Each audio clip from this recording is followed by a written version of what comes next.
नमस्ते। मैं सोमनाथ हंसदा। अभी आदिवासियों का झारखंड से लेके बंगाल, उड़ीसा, असम, जितना ही स्टेट में और इंडिया में जितना ही आदिवासी है, आदिवासी मीन्स आदि से रहने वाला, लेकिन इसका अंदर जितना ही डेवलपमेंट का नाम पे कहीं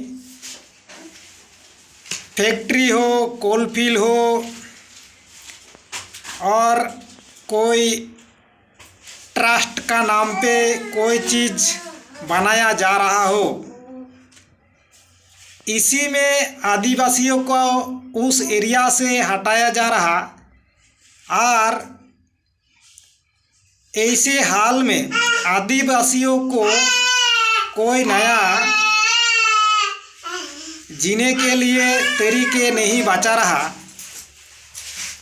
और जो ऑक्सफोर्ड डिक्शनरी में मैं देखा था, जो एसटी मतलब जाजावर श्रेणी को दर्शा रहा था। अभी एसटी को ऐसे आदिवासी को जाजावर श्रेणी बनाने का पूरा कोशिश है। इसीलिए आदिवासियों को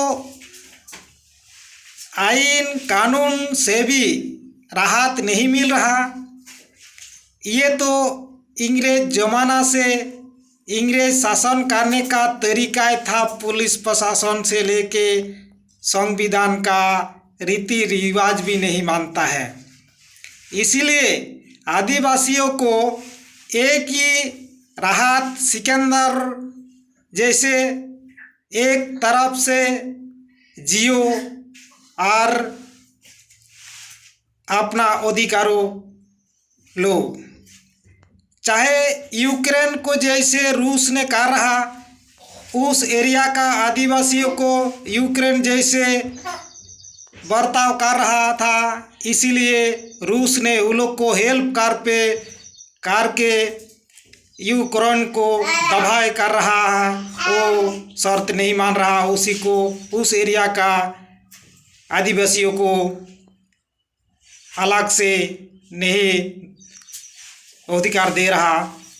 इसलिए इंडिया का आदिवासी भी लास्ट में यही करना पड़ेगा, रूस जैसे देश से हेल्प लेके आदिवासियों को बचाना पड़ेगा।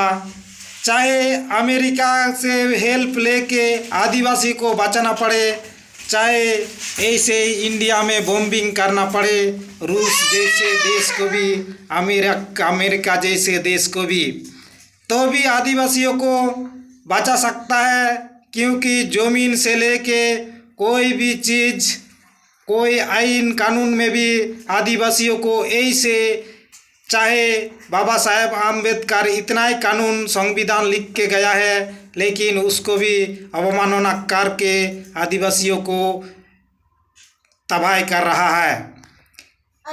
इसलिए आदिवासियों को बचाने के लिए एक ही रास्ता है, यूक्रेन जैसे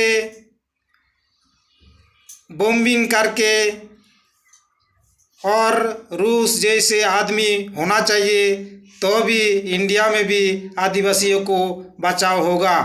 मैं सोमनाथ हंसदा यही लास्ट सॉल्यूशन आदिवासियों का बता रहा हूँ। नमस्ते सभी को।